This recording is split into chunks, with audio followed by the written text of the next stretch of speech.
Olá, pessoal. Uma boa tarde a todos, a todas que estão nos acompanhando. A gente vai dar início, então, agora a essa transmissão do Grupo de Estudos da Eurásia, em que a gente vai trabalhar com, enfim, os acontecimentos agora dentro da Federação Russa, né, o Grupo Wagner, enfim, vocês devem ter acompanhado aí nas notícias o que está acontecendo, talvez uma confusão um pouco, né, que é o Grupo Wagner, quando ele se formou, quem que comanda esse grupo. Então a gente vai conversar hoje de maneira bem informal, de certa maneira, mas claro, com uma apresentação aqui com alguns dados e tudo mais, a gente vai tentar entender quem que é o Grupo Wagner, ou seja, quem que são, na verdade, como que o grupo se conformou, como que ele se desenvolveu, quem que são as principais personalidades desse grupo, quais que são os problemas, né, que o grupo enfrentou, que o governo russo enfrentou em relação a esse grupo. Então, vamos fazer uma apresentação curta, né para ninguém ficar aqui muito tempo, mas a ideia é a gente ter um panorama geral, não somente do histórico do Grupo Wagner, quem que é, o que é esse grupo, na verdade, né, qual que é o histórico dele, por que ele age dessa forma, mas também uma maneira de discutir, talvez, por que nesse momento já de crise que a Rússia está enfrentando na guerra da Ucrânia, mais essa força agora que era aliada do governo Putin, resolve aparentemente se voltar contra, né, esse grande aliado que é o governo Putin. Então vamos entender melhor desde o começo aqui, tá? Eu vou apresentar para vocês aqui, trazer algumas informações, tá? E a ideia, na verdade, é que a gente consiga, de certa forma, trazer todo esse histórico, tá? Para que fique mais claro aqui para vocês por que que a gente está vivendo o que parece ser uma crise, mas talvez não seja uma crise tão pesada quanto inicialmente se noticiou, tá? Então, basicamente, a gente vai falar né, vou falar das metas dessa nossa apresentação aqui. Primeiramente, a gente vai apresentar o Grupo Wagner, a gente vai apresentar o seu histórico, as suas operações. Depois, a gente vai discutir a relação entre o Grupo Wagner e o governo russo. E depois, a gente vai discutir a atual crise envolvendo o Grupo Wagner e o que pode estar de fato ocorrendo. Eu digo que pode estar de fato ocorrendo porque isso está acontecendo neste momento, né? A gente teve esse levante, vamos colocar dessa forma, agora no sábado, dia 24, e parece que já no sábado, dia 24, se resolveu, mas não tanto assim. Então, é importante a gente ter em mente, antes de tudo isso, né, uma informação essencial, que é um evento que está se desenrolando. E como todo evento que se desenrola, a gente tem que tomar um certo cuidado com as informações que estão chegando. E, em especial, quando o assunto aqui é guerra da Ucrânia, operações de grupos como o Grupo Wagner, que é um grupo difícil de você categorizar, como a gente vai falar daqui a pouco, tá? É complicado aceitar tudo que está vindo sem algum tipo de desconfiança. Então a gente tentou ser aqui o mais, isso é impossível, tá? Eu não acredito nessa imparcialidade, mas ser o mais, entre aspas, imparcial possível, para a gente tentar ver como que essa situação escalou para onde que está agora, né? Para o patamar que atingiu nesse momento, tá? Então, ó, primeiramente, o que é o Grupo Wagner? O Grupo Wagner, a gente vai abreviar ele como GW daqui para frente, tá? É uma organização paramilitar russa e tem braços em diversos países, tá? Então, frise-se aqui, uma organização paramilitar da Rússia. Tem braços em diversos países, tá? Quer dizer que ela age, essa organização paramilitar, em diversos países, em especial em operações militares. Ela consiste em uma rede de combatentes mercenários comandados por Yevgeny Prigozhin. Pessoal, a gente vai falar daqui a pouco um pouco mais do Yevgeny Prigozhin, mas basicamente o que a gente sabe, e há pouco tempo, a gente já sabia da existência do Grupo Wagner há alguns anos, mas há pouco tempo que a gente tem a certeza, ou a quase certeza, vamos pensar assim, mas depois dos acontecimentos desse sábado, dia 24, isso ficou mais ou menos claro, que o Prigozhin é a liderança do grupo. Previamente, não se sabia de fato quem que era a liderança, havia suspeitas, e havia suspeita de que era o Prigozhin, tá? Mas é um grupo que somente neste ano, final de 2022 e agora em 2023, ganhou uma certa relevância dentro da Rússia no sentido de ser aberto ou mais aberto, a ponto de que a gente sabe agora mais quem que são os atores, tá bom? Dentre várias atividades, o Grupo Wagner auxilia a Federação Russa em suas operações militares no exterior. O que acontece com o Grupo Wagner é que ele não faz parte das Forças Armadas Russas, como a gente falou, é uma organização paramilitar, pelo menos oficialmente não faz parte das Forças Armadas Russas, mas auxilia a Federação Russa nos seus intentos de operações no exterior. Então, você vai sempre ver, em especial desde 2014, que é quando o grupo se forma, ou aparentemente quando o grupo se forma, a Federação Russa utilizando das atividades do Grupo Wagner para avançar os seus objetivos de política externa, os seus objetivos militares em determinadas áreas do globo, e não se restringe somente à Ucrânia. Tá? O grupo ele é ativo desde 2014, quando ocorreu a anexação da Crimeia pela Rússia. Então, eu não sei quem aqui está mais ou menos acostumado com o histórico, ou leu mais, ou ouviu falar mais dessa guerra da Crimeia, que de certa maneira trouxe a Crimeia para a Rússia, né, em 2014. A partir de então, você teve o surgimento desse grupo, que parece que justamente por causa dessa grande operação militar, quem em 2014 estava acompanhando as notícias do início da invasão, da ocupação russa da Crimeia, vai lembrar que existia uma série de voluntários, vamos pensar assim, né? Eles eram apresentados como voluntários por parte do governo russo, que estavam indo lutar para recuperar, entre aspas, a Crimeia e trazer a Crimeia de volta, entre aspas, para a Rússia, e alguns diriam, na verdade, que não, que eram combatentes, na verdade, da própria Crimeia, né, e esses combatentes estavam, enfim, tomando o lado dos russos, mas já se suspeitava naquela época que esses combatentes, eles vinham da Rússia, né? Alguns vinham de outras regiões também, mas em especial da Rússia, tá? Porque não parecia que, de repente, você tem um grande grupo de combatentes dentro da Crimeia, advogando e conseguindo lutar tão espontaneamente por essa intenção da Rússia, né? Não, primeiro por essa independência da Crimeia e logo depois pela absorção da Crimeia pela Federação Russa. Então, já desde 2014, né, tinha a suspeita de que havia esses grupos, que hoje a gente pode até chamar um pouco de grupos mercenários, na Crimeia, grupos mercenários russos, até porque muitos deles não usavam identificação nos uniformes, né? Usavam identificação e também muitas vezes não usavam emblemas que identificassem eles como pertencentes a determinadas forças armadas, o que era bastante suspeito também, né? Por mais que você queira falar que são voluntários, parecia que alguma coisa não estava muito certa aí. E hoje, fazendo o retrospecto, a gente vê que aquele momento, muito provavelmente, foi o início do Grupo Wagner, que se desenvolveu. Vejam que é um grupo, então, paramilitar, importante, claro, mas que tem uma história relativamente curta, né? 9 anos, vamos pensar assim, não tem nem 10 anos, mas já conseguiu ter uma entrada muito grande para as Forças Armadas Russas, a ponto de causar essa desestabilização que a gente viu até agora. Talvez isso ainda tenha um rescaldo daqui para frente, tá? Número de combatentes por volta de 50 mil. Pessoal, tudo isso, todos esses dados crus que eu trago aqui para vocês, números, né, às vezes nomes também, eu quero deixar bem claro que isso é muito difícil de confirmar 100%. Tudo isso aqui são estimativas, então você tem estimativas aqui de estudiosos que vêm pesquisando o Grupo Wagner já há algum tempo, são estimativas de departamentos vinculados aqui a chancelarias no mundo, a inteligência de determinados países, que fazem esse tipo de cálculo, né, que o número de combatentes vai ser 50 mil. Tudo isso é claro que é difícil você checar de fato, porque se você está falando de um grupo paramilitar que durante muito tempo se manteve, de certa maneira, em segredo, eu falo pouco tempo porque foi em setembro, outubro, se eu não me engano, do ano passado, que ficou mais claro quem que era o Grupo Wagner, que ele realmente existia. Muita gente duvidava da existência dele, inclusive, porque ele não estava registrado na Rússia, ou ele parecia que não estava, enfim, era uma empresa ou não era, quem que estava vinculado, quem que comandava, né? Tudo isso ficava muito sombrio ainda, tá? Então, todos esses cálculos, todas essas estimativas, né, a gente tem que, por um lado, meio que aceitar parcialmente, porque é o resultado de pesquisas e investigações aí de especialistas e de, enfim, agentes de inteligência, mas, ao mesmo tempo, também aceitar que pode haver alguma falha nesse tipo de cálculo, certo? E as suas lideranças e muitos de seus membros, isso é importante frisar, são partidários de ideologias de extrema-direita.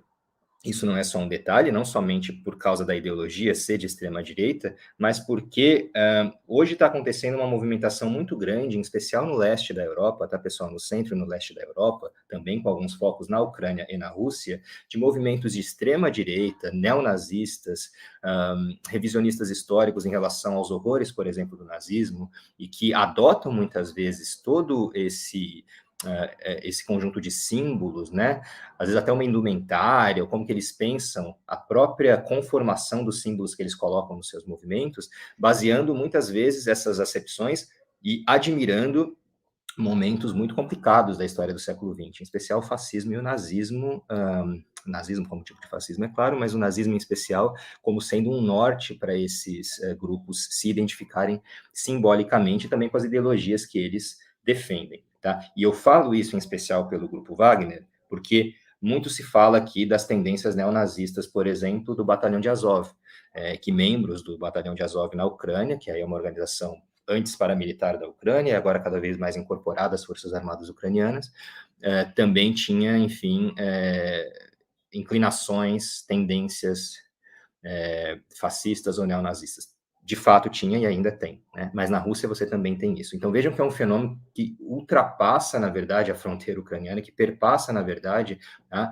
Esse momento político pós-queda do socialismo na Europa Ocidental. A gente não vai falar muito disso aqui, do crescimento da extrema-direita, que não cabe agora aqui, mas eu quero deixar isso claro, que é algo que está permeando todo o desenvolvimento, desenrolar da política interna e às vezes externa também, como a gente vê agora, de todos os países, de certa forma, da Europa centro-oriental, tá? E o Grupo Wagner é um grande exemplo disso, tá? E eu quero, finalmente, tá, frisar isso também, porque uma das razões aí que o Putin alegou para invadir a Ucrânia foi justamente desnazificar a Ucrânia. Mas a gente pode colocar isso em dúvida, questionar isso, pensando que a própria utilização de um grupo com elementos fortes vinculados ao neonazismo aí, do lado da Rússia, né, isso parece ser uma grande contradição. Aqui eu coloquei duas fotos, tá? Quem é quem no Grupo Wagner. Primeiro, porque, de novo, é difícil a gente saber quem está lá dentro. Existe uma série de promessas, vamos pensar assim, de comprometimentos, que se você vai ser um mercenário no Grupo Wagner, você não pode, de maneira alguma, afirmar, né, que você está indo para lá. Você não pode divulgar isso para ninguém. Isso de acordo, de novo, com investigações, tá? Não dá para ter 100% de certeza. Vamos supor que você queira ser um mercenário no Grupo Wagner, tá? Você vai ter que dar todos os seus documentos para serem guardados por eles, você vai ter que dar o seu celular, você vai ter que... Ou seja, é difícil saber quem está no Grupo Wagner, tá? Então a gente sabe de algumas caras, alguns rostos aqui, tá? E dois principais aqui na história do Grupo Wagner são esses que vocês veem na tela, o Dmitry Utkin, que é o próprio Wagner, entre aspas, né, aparentemente, já vamos falar um pouquinho disso, e o Yevgeny Prigozhin, tá? Que é chamado de cozinheiro de Putin também. E esse é o mais importante, na verdade, tá? O da direita. O Dmitry Utkin, pessoal, eu não vou me deter aqui, até porque é o seguinte, ninguém sabe até hoje se esse cara de fato é uma fachada ou não, ninguém sabe se ele está vivo ou não, alguns relatórios, alguns tipos de análises também que a gente lê dão a entender que ele foi morto em algum momento, que ele já faleceu, tá? Basicamente, o Dmitry Utkin, entre aspas, o Wagner, que dizia-se que esse era o codinome dele, talvez tenha sido o fundador do grupo, né? Talvez tivesse sido o fundador do grupo, aquele que deu o nome ao grupo e tudo mais, tá? Mas parece mesmo cada vez mais que isso não é verdade. E justamente porque a gente teve o Prigozhin, que é esse cara aí da direita, afirmando que foi ele que fundou, que tocou, na verdade, fez o desenvolvimento do grupo Wagner, né, de fato tomar forma, tá? E não tanto o Utkin.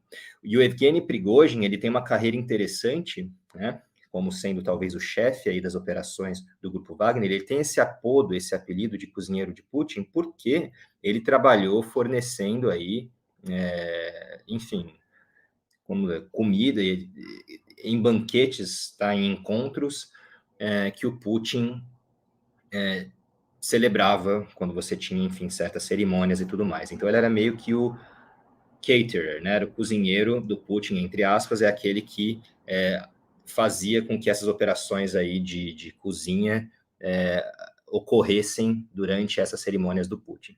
Com o tempo, ele parece que vai ganhando confiança dentro do establishment político russo, tá? E cada vez mais, então, ele vai adotando, enfim, tá, uma postura um pouco mais vinculada aqui a grupos paramilitares, grupos armados e assim por diante, tá? É importante frisar, caso seja importante, por favor, tá? Mas somente para ter uma noção do histórico dele, que ele passou um tempo preso durante a União Soviética, ele foi condenado por roubo, se eu não me engano, tá? E ficou preso durante alguns anos. Assim que ele foi solto, foi que ele começou, né, a trabalhar mais com comida e tudo mais, e depois ele vai se envolver cada vez mais em questões de cunho paramilitar, tá bom? Então, pensem no Dmitry Utkin Wagner, entre aspas, mais como uma fachada, aparentemente, e, na verdade, o líder dessa organização desde 2014 e daí para frente, tá? O próprio Prigozhin. Por que Wagner? Ainda se fala muito do porquê que esse é o nome do grupo, né? Parece que o nome do grupo é uma alusão ao artista ou ao músico favorito do Adolf Hitler. O Hitler, ele tinha uma admiração muito grande pelo Wagner, o compositor de música clássica, e, como a gente já falou aqui no slide anterior, as lideranças do grupo Wagner, em especial Prigozhin, mas também outros que fazem parte do grupo Wagner, esposam uma ideologia, defendem uma ideologia muito vinculada ao neonazismo. Então, eles têm provavelmente uma grande admiração pelo período do nazismo, uma grande admiração pelo Hitler, e é muito sabido que o Hitler tinha um grande apreço pelo compositor Wagner, e talvez por isso, e provavelmente é por isso que o grupo tem esse nome, tá? Vamos lá, o grupo Wagner, aí vocês estão vendo vários emblemas, tá, do grupo Wagner, ele tem vários, um inclusive que eu não coloquei aqui na apresentação, mas vocês já devem ter visto talvez nas notícias sobre a guerra da Ucrânia, é o Z. Vocês vão lembrar, quem acompanha a guerra da Ucrânia, que alguns tanques na região leste da Ucrânia, tá, tinham aquele Z marcado, e parece que esse Z também é um emblema do grupo Wagner, tá? Vai ter mais de um emblema aí, tá? Então, atualmente, o grupo Wagner opera predominantemente na Ucrânia, porém, e presta atenção aqui, pessoal, isso é super importante, acredita-se que as suas forças participam ou participaram em operações na Líbia, no Mali, na República Centro-Africana e na Síria, além de possivelmente em outros países. E aí você tem relatos de que eles participaram de algumas situações, algumas operações na Venezuela, né, em alguns outros países da América Latina, né? Então eles vão ter, de novo, braços aqui operativos em vários lugares do mundo, né? O que indica, de novo, que eles não têm um QG de operação. Isso é bem importante, tá? O grupo Wagner é um grupo pulverizado, mas com uma cadeia de comando, parece que bastante específica na figura do Prigozhin. O grupo Wagner pode ser caracterizado como uma empresa militar privada, tá? Essa empresa militar privada, e quem está acostumado, quer se inteirar mais desse tipo de discussão, né?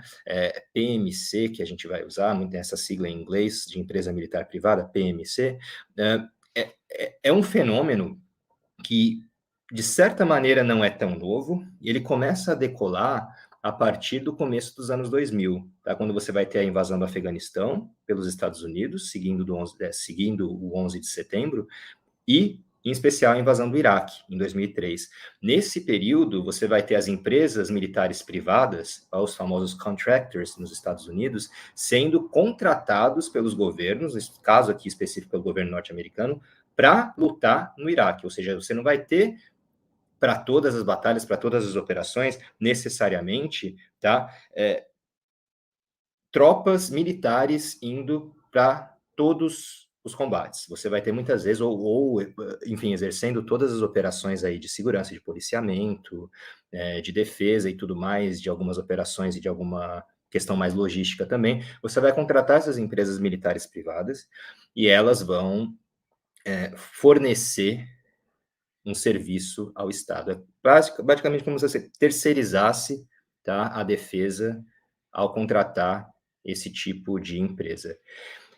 Isso é complicado e já é discutido muito, né, se isso é interessante ou não, se isso é perigoso ou não, desde aquela época, em especial Blackwater, que hoje, se eu não me engano, chama Academy ou algo do tipo, teve um rebranding aí, mudou de nome, mas ainda é o mesmo esquema do Blackwater.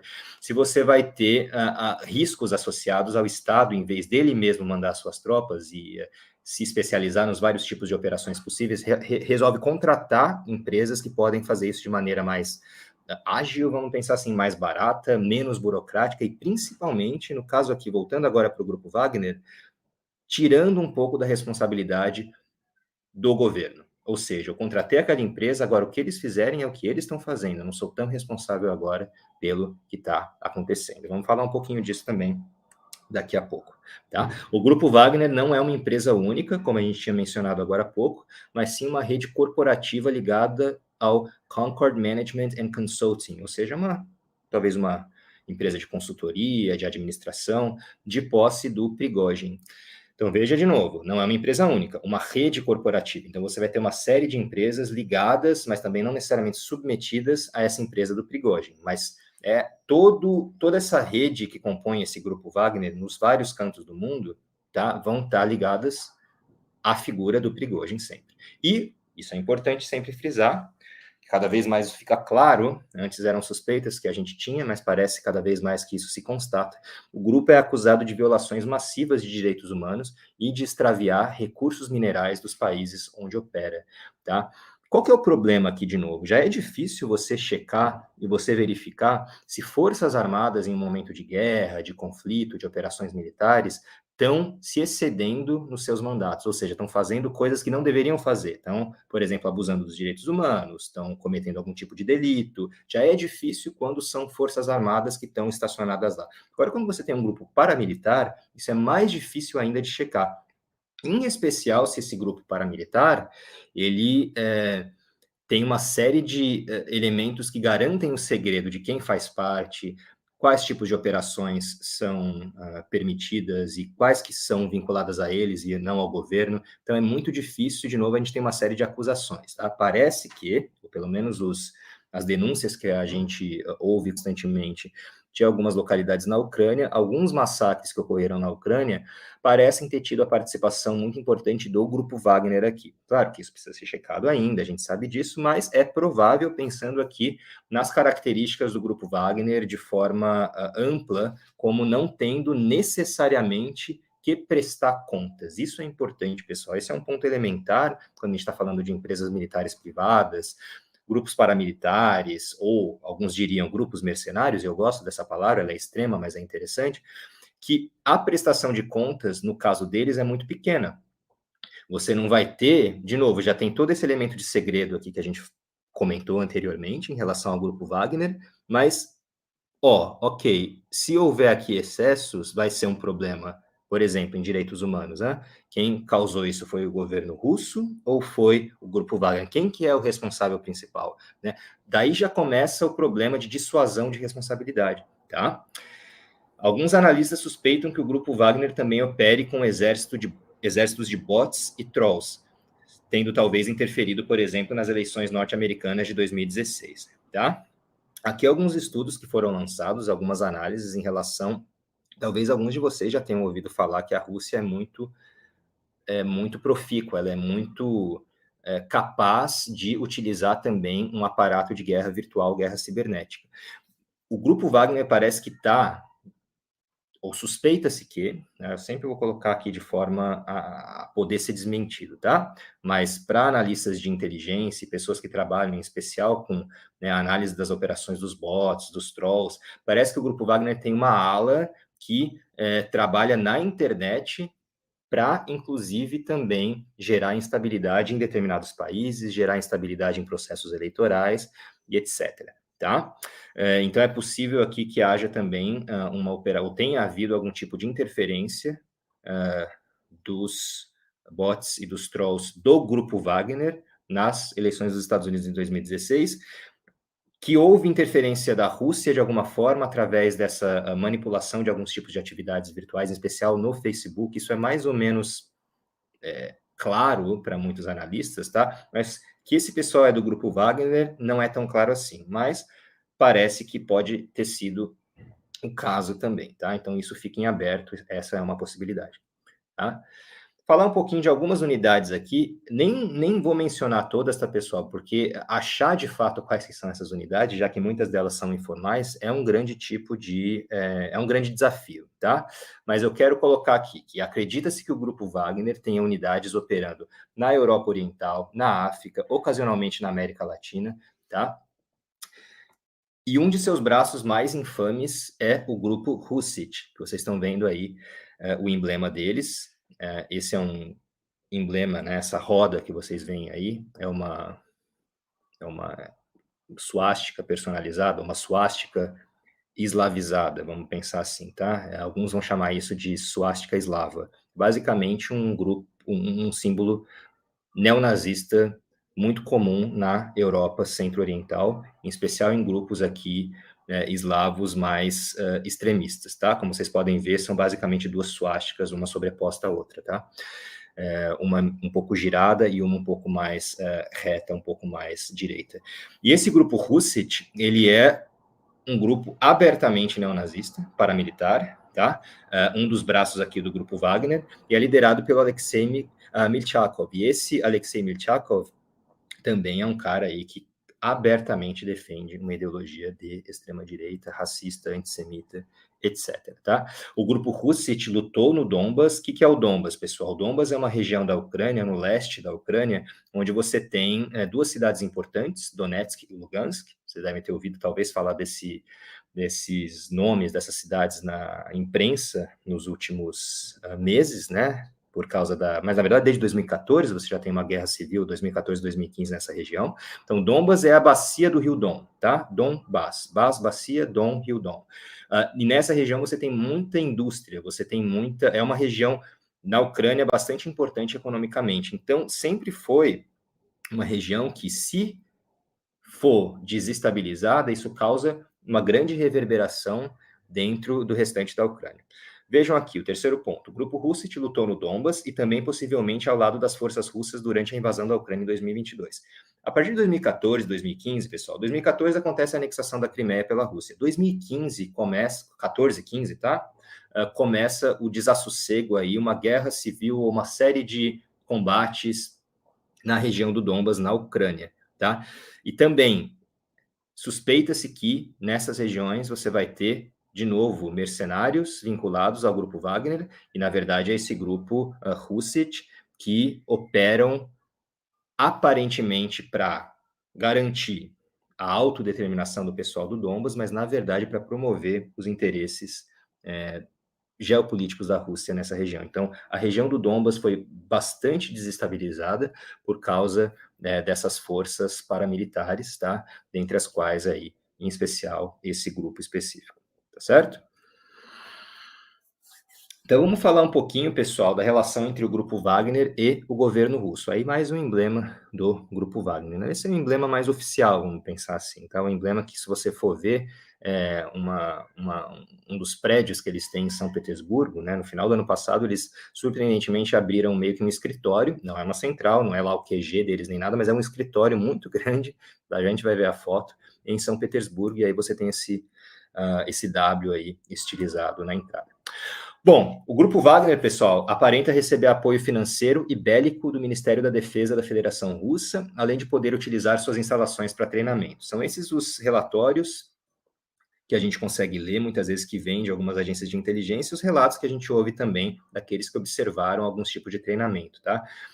Por isso que fica uma situação bastante complicada aqui. Parece que o Grupo Wagner, e de fato não faz legalmente, parte do aparato de defesa da Federação Russa, mas ao mesmo tempo existe uma série de concessões do Ministério de Defesa da Federação Russa para que o Grupo Wagner possa utilizar as instalações para fazer treinamento, né? Parece que tem uma série de apoios financeiros aqui para que eles consigam fazer o seu treinamento, enfim, há uma série de concessões por parte do governo que depois vai utilizar essas pessoas como mercenárias, né, através do Grupo Wagner, para tocar essas operações em várias partes do mundo. Em suas operações no exterior, o Grupo Wagner costuma auxiliar grupos político-militares com os quais o governo russo tem bom relacionamento. Então, não somente na Ucrânia, tá? Mas também, se você for ver, na Síria, no Mali, República Centro-Africana. A Síria é um bom exemplo, pessoal. A Síria, historicamente, o governo da Síria, historicamente, é aliado a Moscou, tá? Isso desde a Guerra Fria, isso desde a União Soviética.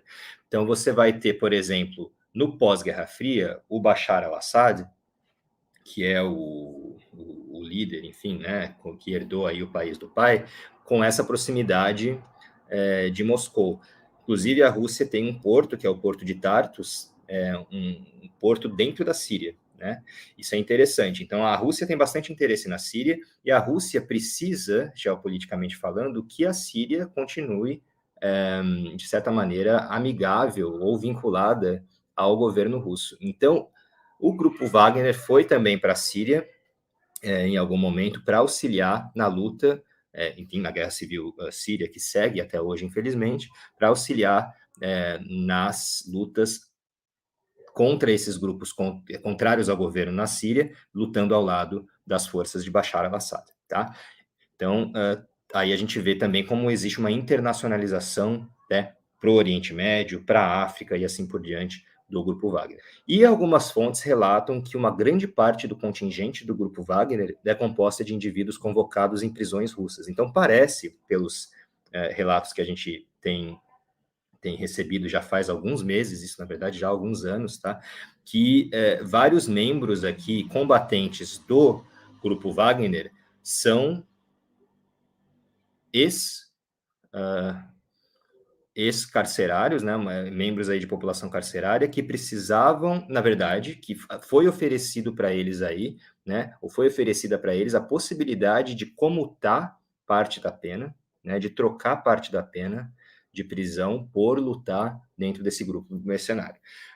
Eu reitero que eu não li nenhum documento oficial ou que comprove isso 100%, então eu estou trazendo isso aqui como mais uma suspeita de observação que alguns analistas têm percebido, tá? A gente vai colocar, inclusive, aqui no final da live, eu vou atualizar a descrição e eu vou colocar algumas fontes para vocês, tá? Alguns artigos muito bons que foram escritos sobre isso, de pessoas que se debruçaram sobre o assunto. Mas isso não é impossível de acontecer. E eu acredito que seja provável, e de novo, aqui deixo o parêntese de que talvez não seja certo, não seja 100%, mas eu acho provável porque para você convencer pessoas a lutarem em regiões tão remotas, tão instáveis, tá?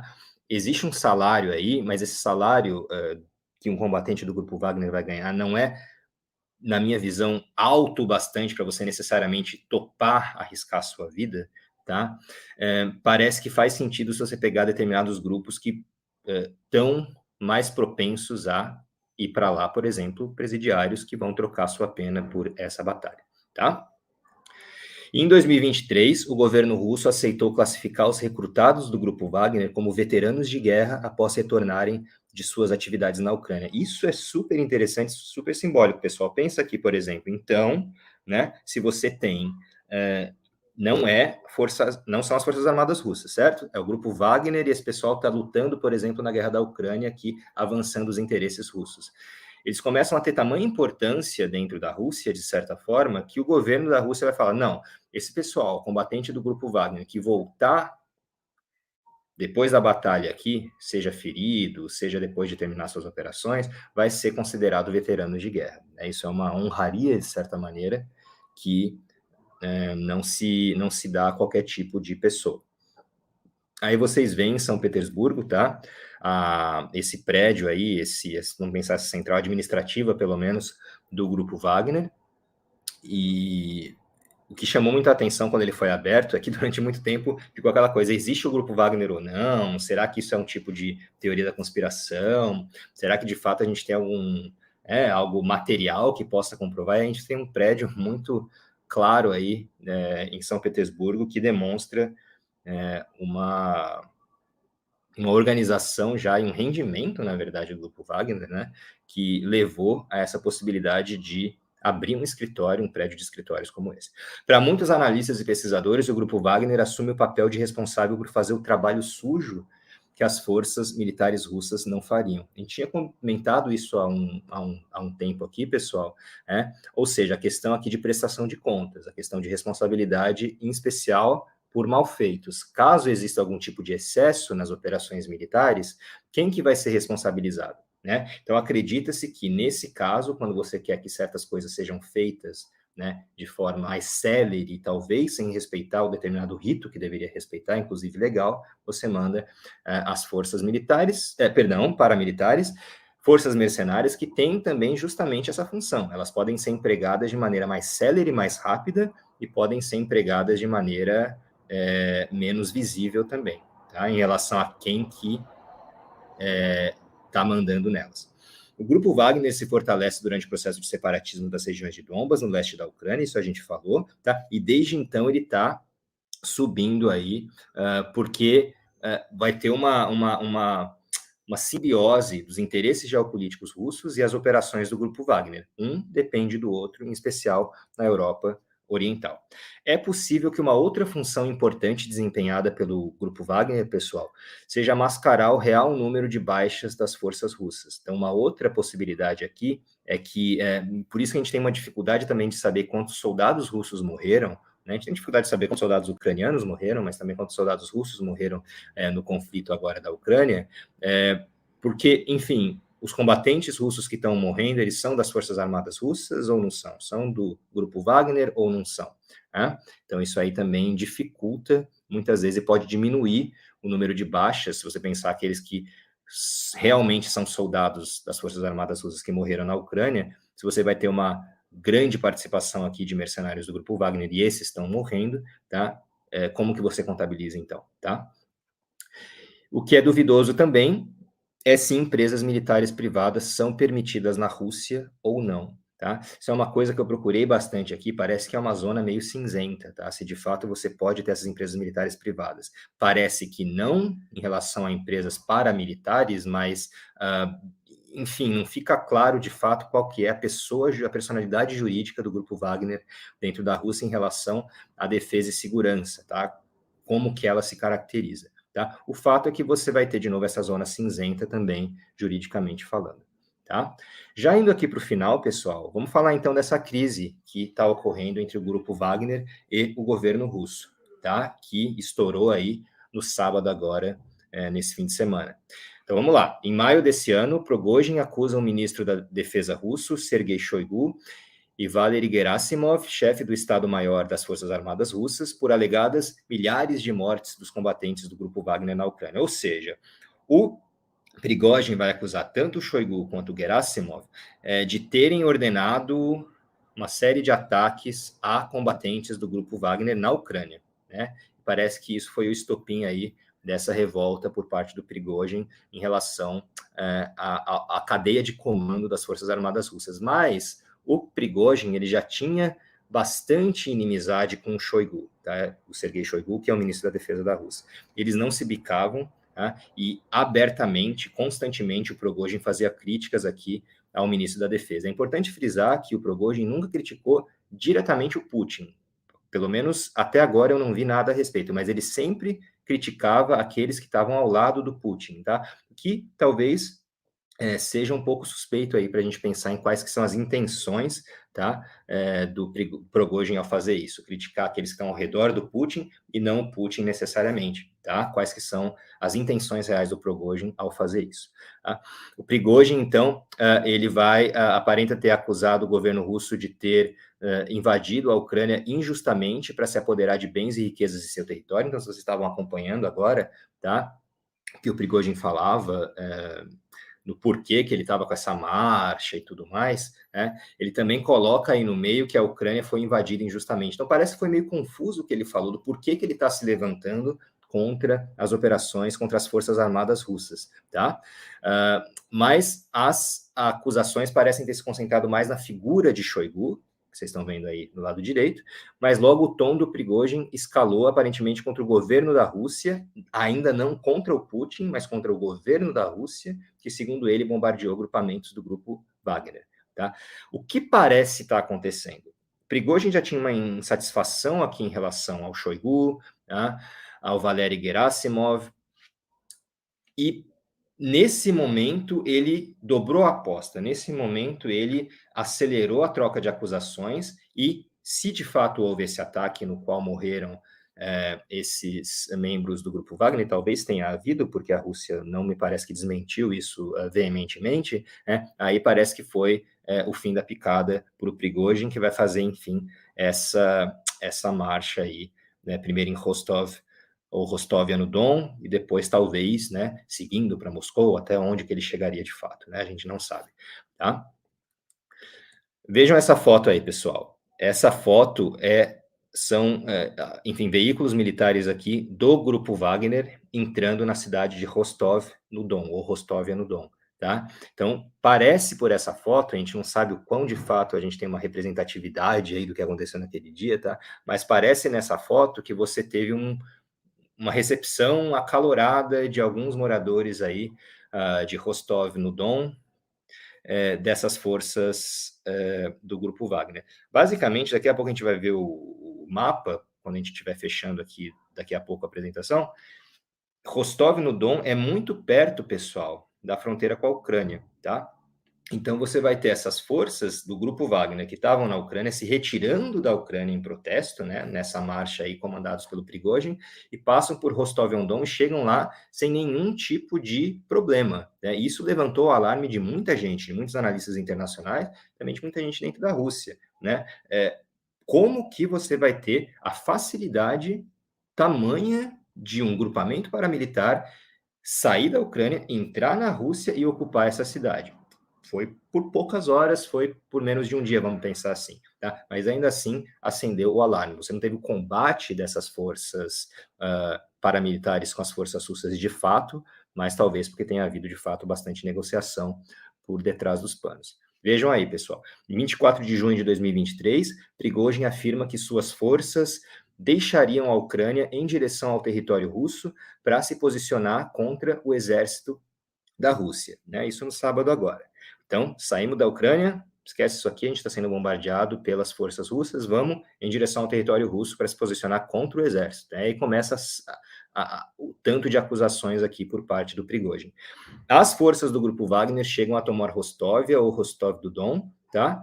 E foram as cenas que a gente viu, tá, bastante nas notícias no dia 24 e dia 25.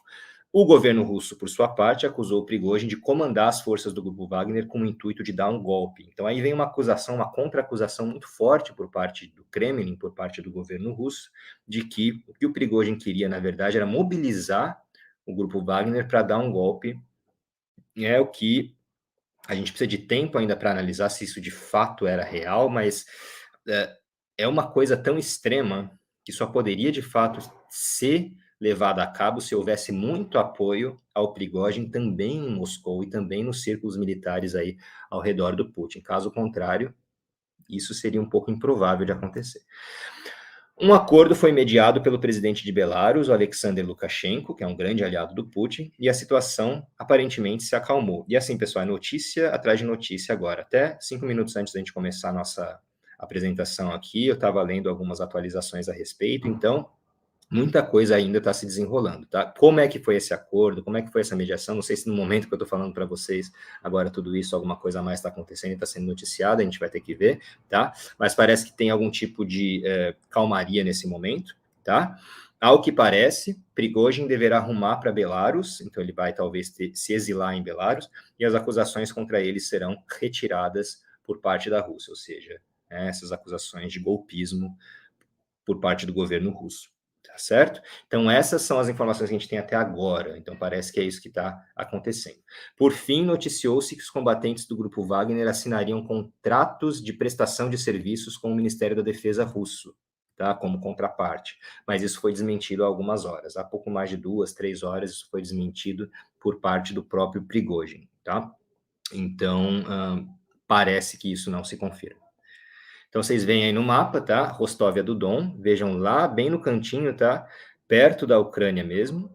Então, Moscou está um pouco mais para cima, tá, pessoal? Mas ainda assim, foi um grande susto que você deu aqui na cadeia de comando dentro da Rússia em relação a essa fácil, aparentemente, invasão. Mas, para pensar, não era algo que alguém estava esperando, né? Que essas forças aliadas aqui ao governo voltariam e fariam esse tipo de incursão, tá? Por fim, pessoal, aqui no nosso último slide, falar de alguns pontos para fechar, a avaliação do ocorrido, tá? Como é que a gente pode, então, pensar no que aconteceu? É tudo muito, muito novo, está tudo se desenrolando, então, muito cuidado sempre, a gente tem que ter cuidado aqui, sempre ao fazer afirmações categóricas, né? O que a gente está fazendo é uma apreciação desses fatos, né? Para entender um pouco para onde que talvez isso esteja indo, tá? Dadas as informações que a gente já possui. Primeiro, a crise parece ter arrefecido, parece ter se acalmado, mas é possível que tenha sido exposta a alguma fraqueza do governo russo em controlar suas operações militares. Não pega bem para ninguém, para nenhum governo, você ter grupos aliados a você, né, que de certa forma tocavam aí operações militares de acordo com a sua perspectiva geopolítica, se voltar contra você. Então, isso aí com certeza demonstra, enfim, algum desentendimento no mínimo, e talvez demonstre algo maior, talvez, e eu coloco um grande talvez aqui, demonstre que o governo russo não tenha tanto controle, né, em todos os territórios, sobre todos os grupamentos aqui militares ou paramilitares que estão fazendo esse tipo de atividade, estão desempenhando essa atividade em prol do governo russo. Tá? Essa é uma pergunta que a gente pode tentar colocar para a gente ficar pensando aqui ao final dessa nossa apresentação. Segundo, é possível que o Grupo Wagner estivesse já enfrentando uma crise em suas operações na Ucrânia, e esse levante pode ter sido uma forma de redirecionar a responsabilidade. Tá? Quem sabe, de novo, é uma possibilidade que eu estou jogando aqui, pensando no que eu tendo a avaliar quando esse tipo de crise com grupos paramilitares acontecem, tá? Ou grupos que estão perdendo a sua credibilidade em algum momento, ou que podem estar perdendo a sua credibilidade, como que eles podem operar. Talvez já houvesse uma crise nas suas operações, na cadeia de comando dentro do Grupo Wagner, esse levante pode ter sido uma forma de você redirecionar a responsabilidade. Ou seja, o problema não é aqui o comando do Grupo Wagner, na figura do Prigozhin, o problema, né, é o governo russo. O problema é o Shoigu, por exemplo, tá? O ministro da Defesa russo e etc. Essa é somente uma possibilidade aqui, tá? Mas não é para tirar da equação o fato de que pode ter havido, de fato, esse bombardeio aqui de grupamentos do Grupo Wagner e que isso tenha catalisado já todo esse desassossego. Pode ser que o governo russo dobre a aposta e busque enfraquecer o poder de Prigozhin e de suas tropas de alguma outra forma. Isso é algo que pode vir a acontecer, tá? Fica um pouco incerto qual que vai ser a situação do Prigozhin se ele de fato tiver exílio em Belarus, porque Belarus é um país que é governado pelo Alexander Lukashenko, que é um amigo carnal, pelo menos até o momento, do Putin. Então, assim, o governo do Lukashenko em Belarus depende do apoio do Putin. Putin é um grande aliado de Minsk, tá? Só que se Prigozhin estiver por lá, quão seguro de fato ele vai estar, né? Pensando que esses dois países são tão aliados. Mas, enfim, isso é somente para a gente pensar também. Porém, é possível que o Grupo Wagner e grupos a ele ligados se desenvolvam como mais uma força a ser gerenciada por Vladimir Putin a partir de agora. Pode ser que sim, pode ser que não, tá? Algumas últimas análises aí apontam que parece que o Prigozhin mencionou que o Grupo Wagner vai cessar as operações em algum momento em julho, mas enfim, muito incerto ainda. Mas, se não for o caso, é possível que agora não somente o Grupo Wagner, mas outros grupos podem se originar do Grupo Wagner, né? Porque esse é o problema também, quando você tem mercenários e grupos paramilitares, você tem uma estrutura, você não tem uma estrutura muito bem estabelecida e uma responsabilização muito clara de quem que são os atores, qual que é o tipo de hierarquia, você pode ter esses spin-offs, você pode ter esses novos grupos se desenvolvendo de maneira muito rápida, muito fácil e com interesses muito particulares, muito privados, muito pulverizados também, tá? É incerto quão coeso o Grupo Wagner é, ressalto isso, e quanta lealdade existe em relação a Prigozhin, tá? Parece que o Prigozhin, de fato, ele trazia para si, né, toda essa cadeia, essa lealdade aqui. Sem ele, a gente não sabe como é que fica, mas a gente também não pode, talvez, apreciar demais, porque faltam dados, faltam ainda elementos para isso, quão de fato o Prigozhin, quão poder de fato o Prigozhin tinha sobre as operações do Grupo Wagner. Então, é grande a lealdade desses combatentes do Grupo Wagner em relação ao Prigozhin, quão grande, tá? Quanto que eles precisam dessa figura dele comandando, quanto que isso, na verdade, é secundário, tá? Isso ainda fica em aberto também. E coloco aqui um ponto final, pessoal. Não é surpreendente que um grupo mercenário tenha se voltado contra quem o contratou. E essa é uma das lições do Maquiavel. Talvez vocês tenham lido algumas referências a Maquiavel nesses últimos dias, né? Muita gente colocou, muitos professores, muitos analistas colocaram. O Maquiavel ele vai escrever, né, na sua obra famosa O Príncipe, dentre outras coisas, do quão perigoso é você depender de exércitos mercenários. Então, quando o Maquiavel vai escrever isso aí, né, ele com certeza vai estar no momento aí bem antes ainda da unificação italiana, como a gente sabe, ele estava defendendo a ideia de que você tem, primeiro, ele era meio partidário da unificação italiana, grande parênteses aqui, mas a importância de um exército nacional, um exército organizado, um exército profissional, um exército que esteja vinculado ao Estado, tá? Ou como a gente enxerga, pelo menos, o Estado hoje, um pouco diferente da época do Maquiavel, tá? Mas é uma lição muito importante desse pensador, pessoal, porque não é algo novo. É sempre um grande risco você colocar poder de fogo, poder decisório dentro do combate nas mãos de terceiros. Em especial nas mãos de terceiros, quando você tem um grupo que não é tão aparentemente estruturado do ponto de vista jurídico e legal, parece que é pulverizado, mas que ao mesmo tempo parece estar na mão, parece estar amalgamado em torno de uma figura específica que pode ser uma figura que tenha intenções e que tenha propósitos aí bastante particulares, bastante pessoais. É sempre um risco, tá? Não, não, não foram poucos os casos na história de grupos mercenários contratados por reis, por príncipes, por lideranças que ou desbandam, né, não fazem aquilo para o que foram contratados, ou se voltam contra essas lideranças que os contrataram. Então, pensa que, de novo, é interessante a gente ver como, de novo, a gente tem aqui a história, talvez, mostrando para nós a importância da gente ler não somente esses clássicos de política, mas também os exemplos históricos mencionados por esses pensadores, como um grande alerta da importância de você ter as forças armadas sendo profissionalizadas, em especial se a intenção aqui, ao se contratar um grupo paramilitar, é você se esquivar de responsabilização e você poder permitir que um outro grupo faça esse trabalho sujo, tem um outro lado da moeda, tem um lado B que é muito perigoso, que é justamente você não poder contar realmente com uma lealdade ou contar muito menos com uma lealdade, porque esses são grupos que, no fim das contas, estão lutando por razões bastante pessoais, por razões bastante não vinculadas à lógica de Estado, muitas vezes. E que sorte você vai ter se as intenções desses grupos forem similares ou forem sincronizadas, tiverem sinergia com as suas intenções como Estado. Mas se não tiverem, ou se em algum momento deixar de ter, aí você com certeza pode vir a enfrentar uma grande crise. Bom, pessoal, então é essa apresentação aqui que a gente teve para fazer hoje pelo grupo de estudos da Eurásia, tá?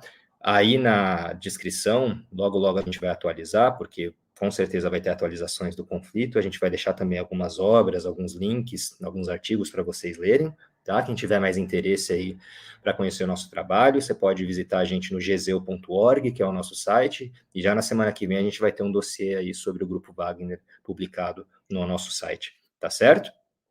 Então, eu paro de compartilhar aqui a minha tela agora, tá? E eu espero que tenha sido informativo aqui para vocês, eu espero que tenha sido bacana. Qualquer dúvida que vocês tiverem também, podem mandar um e-mail para nós, contato@geseu.org. A gente, com prazer, vai responder as dúvidas de vocês e desejo aí uma boa tarde para vocês e nos vemos na próxima. Tchau, tchau, pessoal.